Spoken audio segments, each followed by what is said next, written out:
오늘 말씀의 제목 따라해 보실까요? 한 사람은 데려가고 한 사람은 버려둠을 당할 것이요. 다시 한번 더요. 한 사람은 데려가고 한 사람은 버려둠을 당할 것이요. 지난 주일 대림절 설교에서는 능동적인 대림절을 준비하자라는 내용으로 구원이 처음 믿을 때보다 가까웠습니다 라는 제목으로 말씀을 드렸죠. 자, 오늘은 나만 대림절이 아닌 너도 함께 대림절이 되어야 한다라는 그런 주제로 말씀을 드리려고 합니다. 나만 대림절이 아닌 너도 함께 대림절. 도발적인 말로 들립니다. 대림절은 나만 기다림을 잘 준비하는 시간이 아니라 내 가족, 내 이웃 모두 함께 참여하는 시간이 되어야 하며 이렇게 공동의 대림절을 준비하는 것이야말로 하나님이 가장 기뻐하시는 모습이 될 것이기 때문입니다. 함께 준비하는 대림절, 이것이 대림절을 잘 보내는 자세입니다. 예전에 사역했던 교회에서 주일학교 아이들에게 베드로후서 3장 8절 말씀을 가지고 오직 주께서는 너희를 대하여 오래 참으사 아무도 멸망하지 아니하고 다 회개하기에 이르기를 원하시느니라 라는 말씀을 들려주면서 아이들에게 이런 질문을 했어요. 아직 예수님을 안 믿는 친구, 안 믿는 가족, 안 믿는 이웃이 있죠? 있어요 없어요? 라고 질문을 했더니 아이들이 있어요! 너무너무 많아요! 라고 대답을 하더랍니다.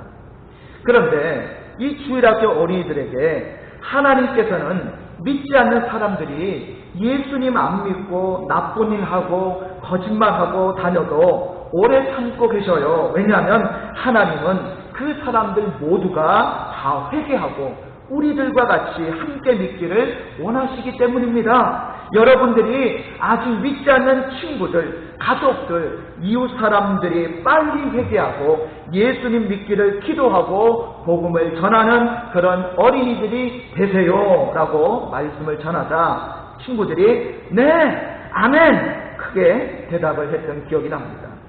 이런 어린이들의 이 순수한 모습이 능동적인 대림절을 준비하는 우리들의 마음가짐이어야 합니다.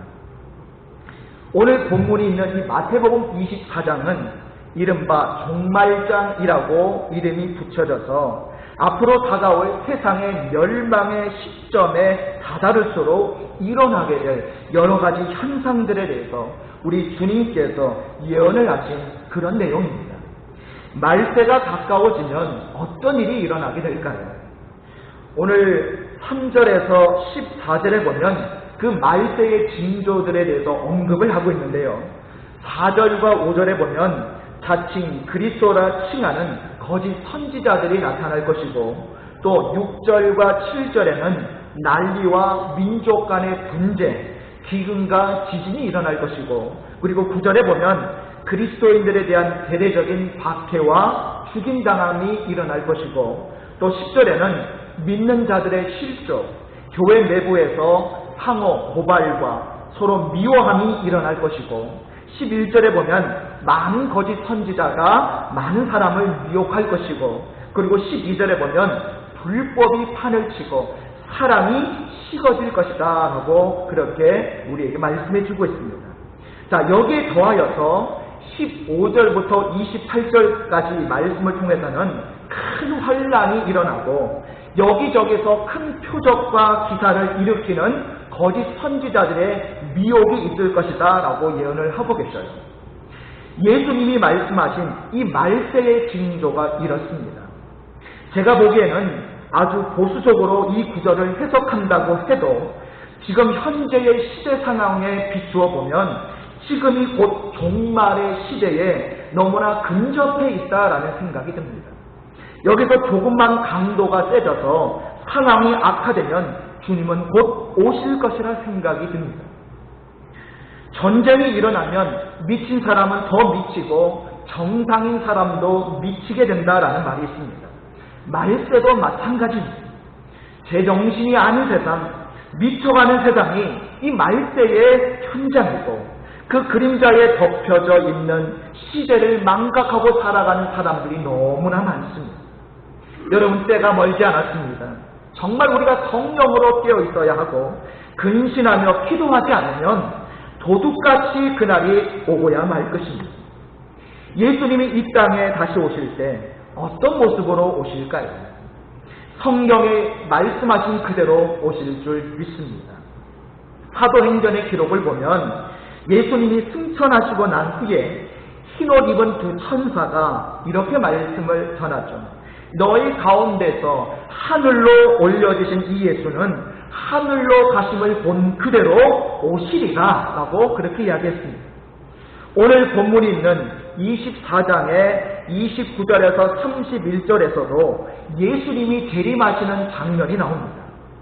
한쪽에서는 별들이 떨어지고 해와 달이 어두워지는 재앙이 일어나는데 한쪽에서는 나팔 소리가 들리고요. 천사들이 나타나서 인자가 구름을 타고 능력과 큰 영광으로 오는 것을 보리라 라고 했습니다.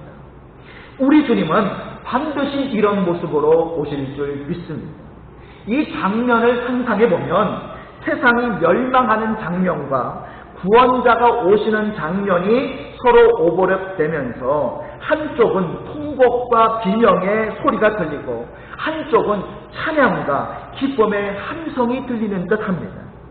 이 마지막 때에는 먼저 예수님을 믿고 죽은 믿음의 선배들이 가장 먼저 죽음에서 부활할 것이고, 예수님 오시는 순간에 살아있으면서 믿음을 가진 자들은 살아있는 그대로 공중으로 들려 올라가게 될 줄 믿습니다. 저와 여러분들은 이날만을 기대하면서 이 대림절을 준비하여야 합니다. 그저 사나 죽으나 부활 승천하여 주님 앞으로 나아간다라는 믿음의 확신이 흔들리지 말아야 합니다. 그러면 오늘 본문은 무슨 내용이냐 하면 이렇게 주님이 오시는 그날에 일어날 곳곳에 생생한 현장 상황을 전해주고 있습니다. 자, 먼저 주님은요, 노아 홍수 이야기를 하시면서 그 홍수의 멸망과 심판 때에도 노아의 가족 8명 이외에는 아무도 준비하지 아니하고 평소처럼 장가가고 시집가고 먹고 마시는 데만 열심을 냈다라고 언급을 하고 계십니다. 결국 당시 사람들은 홍수로 인해 노아의 가족 8명 위에는 모두 다 전멸되었죠. 왜 홍수 이야기를 하셨을까? 곰곰이 생각해 보았습니다. 물론 경각심을 주시기 위함이기도 하겠지만 듣고 행하는 사람, 곧 믿음으로 살아남은 사람들보다 믿지 않고 멸망당한 사람들이 압도적으로 많다라는 것을 일깨워 주시려는 것입니다. 나는 이미 방주를 만들었어. 나는 깨어 준비하는 사람이야. 주님이 언제 오셔도 괜찮아. 이렇게 자신있게 말할 수 있는 사람이 노아 시대에 비추어 보면 단 8명밖에 없었다는 거예요. 여러분, 그렇다면 이 시대라고 과연 나아졌을까요?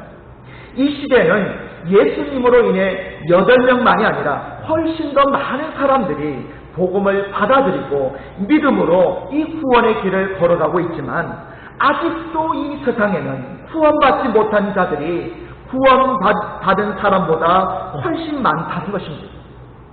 내 구원은 안전할까? 항상 자신에게 물어보고 확인하고 그리고 구원을 놓치지 않고 끝까지 붙들고 살아가는 두렵고 떨리는 마음이 있어야 합니다. 주님이 다시 오셔서 저와 여러분의 이름이 불릴 때까지 우리는 결코 영적으로 자만해서는 안 됩니다. 노아의 홍수 이야기 뒤에 정말 생생한 그 마지막 날의 상황이 묘사되어 나오죠. 40절에 보니까 어떤 말씀이 나옵니까? 밭에서 두 사람이 있는데 한 사람은 데려가고 한 사람은 버려둠을 당할 것이다 라고 말씀하고 있죠. 41절에는 맷돌질 하던 두 여자 중에 한 사람은 데려가고 한 사람은 버려둠을 당할 것이라고 했습니다. 데려가시는 것은 그렇다 치고 남겨진 사람은 남겨졌다가 아니고 버려짐을 당할 것이라고 말씀하고 있어요. 이 번역이 맞는지 원어를 찾아보니까 버리다라는 이 뜻 말고도 포기하다, 쫓아내다, 울부짖다라는 뜻들이 있었습니다. 버려짐을 당한다는 말이 어떻게 보면 서럽기도 하고 공포감이 들기까지도 하죠. 공중으로 들려 올라가는 자, 버려짐을 당하는 자, 여러분 분명하게 나뉘어지는 이 현장이 반드시 곧 오고야 말 것입니다. 이렇듯 종말의 시기에는 가차없는 버려짐이 있을 것이고 그 버려짐을 당하는 수모와 굴욕, 비통과 참담함의 현장이 될 것입니다. 함께 웃고 이야기 나누던 사이에 누구는 천사들과 함께 공중으로 올라가고 누구는 별들이 떨어지고 해와 달이 어두워진 이 참혹한 멸망의 현장에 버려짐을 당하게 될 것입니다. 이때는 그토록 자비로우신 우리 주님도 오직 데려가는 사람들에게만 관심을 보일 뿐 버려짐을 당하는 사람들에게는 일절 관심을 두지 않으실 것입니다. 냉정하게 그들을 버리시고 눈길조차 주지 않으시고 그 어떠한 부르짖음에도 응답하시지 않으실 것입니다. 마지막 시간은 기쁨의 시간이자 누군가에게는 통곡의 시간입니다. 버려짐을 당할 것이라는 말씀을 읽으면 읽을수록 너무나 두렵고 무섭기도 합니다. 이 시대의 신앙인으로 살아가면서 영적 긴장감이 흐트러지고 설렁설렁 무언가 하는 척하며 기다림을 제대로 준비하지 못하는 사람들에게, 그리고 아직도 비신앙인으로 세상에 취해 살아가면서 교만과 위선과 제약으로 가득 찬 사람들에게 우리 주님은 강력한 이 경고의 말씀을 하고 계십니다. 자, 오늘 본문 42절 말씀을 우리 같이 한번 읽어보겠습니다. 시작. 그러므로 깨어있으라. 어느 날에 너희 주가 임하려는지 너희가 알지 못함이니라. 자, 여기 보니까 깨어있으라 라고 말씀하시죠. 이 깨어있으라라는 말씀을 여러분이 기억하실 때마다 한 사람은 데려갈 것이요 한 사람은 버려짐을 당할 것이라는 무서운 마지막 날의 그 생생함을 여러분 떠올리시기를 바랍니다. 지금은 임박한 종말의 시대입니다. 나중에 할 때 지금은 바빠하고 믿음과 구원을 소홀히 할 때가 아닙니다. 주님이 오십니다. 반드시 오십니다. 도둑같이 오십니다. 데려감과 버려짐이 일어날 것입니다. 정말 깨어 있어야 할 때입니다. 우리 진부교회 모든 성도는 이번 대림절을 보내면서 나는 정말 데려감을 당할 후원받은 하나님의 자녀라는 사실을 조금도 의심하지 마시되 내 구원을 이루어가기 위해 항상 영적으로 깨어있어 이 영적 긴장감을 늦추지 아니하고 주님 오시는 영광의 그날을 향해 믿음의 전진을 해나가시는 복된 성도들이 되시기를 바랍니다. 자, 그러나 우리는요 나만 깨어 있어서는 안 된다라는 거예요.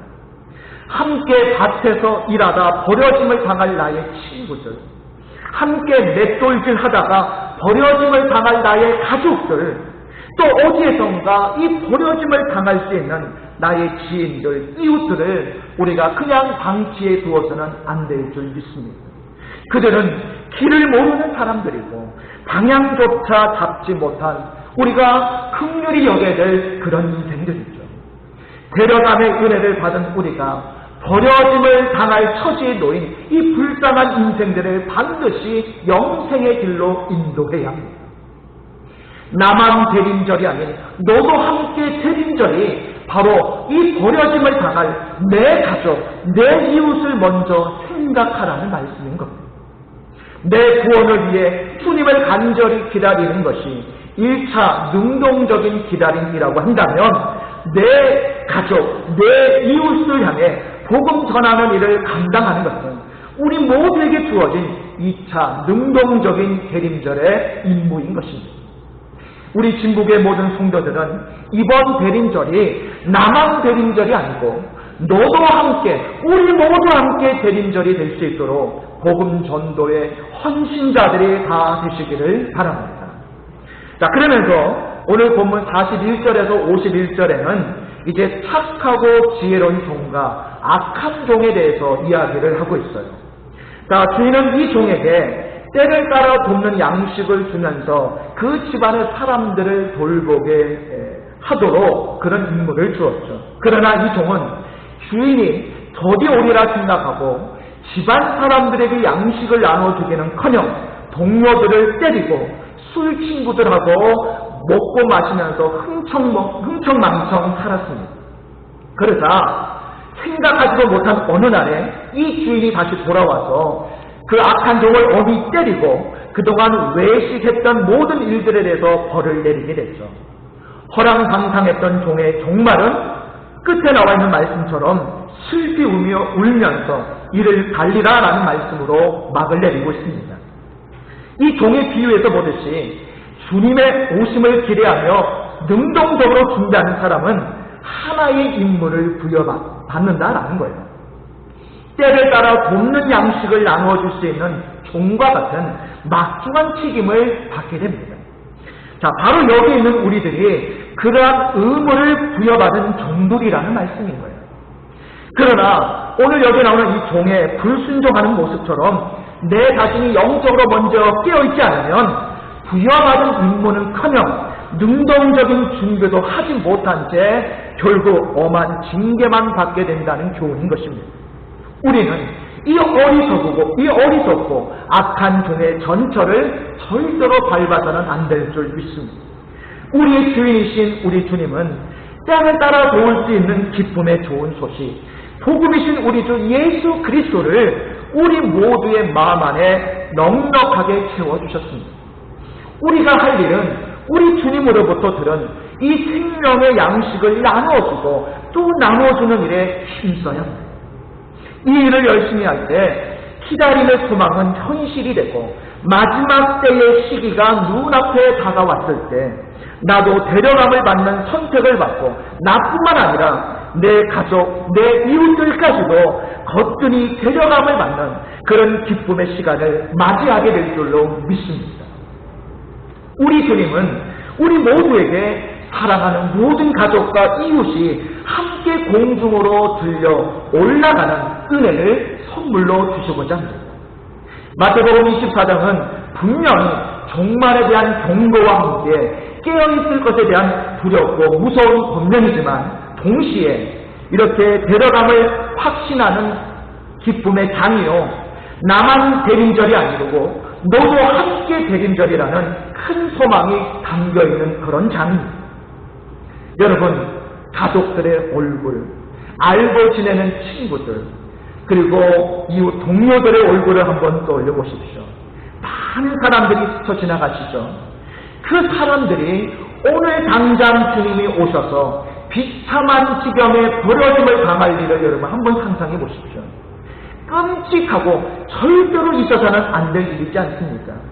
그 비참한 상황을 되돌리게 하는 축복의 통로가 바로 저와 여러분들인 것입니다. 우리가 이 대림절에 정말 각성하고 능동적인 대림절을 준비하는데 열심을 내야 합니다. 복음만이, 예수님을 믿는 믿음만이 우리 모두를 행복하게 할 수 있는 유일하고 영원한 대답입니다. 이 코로나19 시대에도 절대로 중단되어서는 안 되는 것이 바로 내 가족, 내 이웃을 향해 오늘도 구원의 손, 복음의 손을 내미는 것입니다. 코로나로 인한 이 비대면 시대에도 우리가 가족과 이웃을 향해 구원의 통로가 되기를 원한다면 반드시 우리 주님이 이 코로나 시대에 가장 적합한 방법으로 구원의 통로가 되도록 우리와 함께 하시고 도와주실 줄 믿습니다. 그리스도인들에게 대림절의 능동적인 기다림은 무엇이었습니까? 그것은 곧바로 오늘 회개하고 용서함 받아서 나의 구원이 처음 믿을 때보다 가까이 왔음을 은혜로 깨닫는 것이었죠. 그런데 오늘 말씀을 통해 여기서 한 걸음 더 나가서 버려짐을 당할지도 모르는 내 가족, 내 이웃들이 사망과 멸망으로 끌려가는 것을 방관하지 않고 적극적으로 그들에게 기쁨의 좋은 소식을 전하는 것입니다. 코로나 시대에는 여러분 교회로 데려오는 것이 참 힘들죠. 현실적으로 많은 제약들이 있습니다. 그렇기 때문에 이 코로나 시대에는 교회로 데려오는 것에 초점을 맞추지 마시고 복음을 제대로 전하는 것에 여러분 초점을 맞추시기를 바랍니다. 이 두 가지를 열심히 하는 것이 진정한 대림절을 보내는 그리스도인들의 행동이어야 합니다. 우리 김북의 모든 성도들은 올해 대림절을 이런 식으로 특별하게 보내실 수 있기를 바랍니다. 여러분들이 능동적인 기다림의 대림절, 그리고 오늘 말씀을 통해 복음의 통로로서의 대림절을 보내시는데 앞장서시는 그런 순종의 성도들이 되셔서 나도 데려감의 은혜를 받을 뿐만 아니라 너도 우리 모두 함께 데려감의 은혜를 받고 우리 모두가 주님 오시는 그날에 이 천국 잔치에 다 참여할 수 있기를 주님의 이름으로 축복합니다.